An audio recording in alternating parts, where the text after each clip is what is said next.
Pohon pisang aneh ini tumbuh di belakang pekarangan rumah milik Pak Edi yang telah berumur kurang lebih 1 tahun. Untuk buah pisang sendiri muncul baru berusia 2 bulan dan masih berwarna hijau dengan 6 tandan lengkap dengan jantungnya.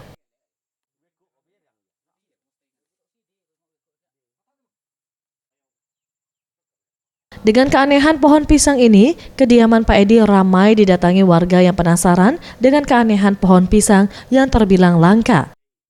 Edi mengaku tidak menyangka jika pohon pisangnya berbuah unik.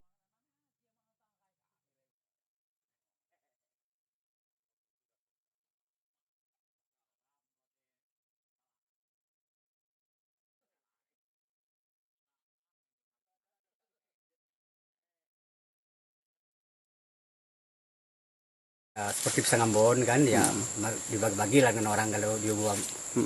Kalau dia standar memang besar-besar Pak, berhubung buahnya kecil-kecil, belum banyak dandannya ini kan. Sementara itu, dengan keganjilan pohon pisang berbuah 6 tandan ini, Pak Edi berencana jika pohon pisangnya sudah matang, akan dibagi ke tetangga sekitaran rumah.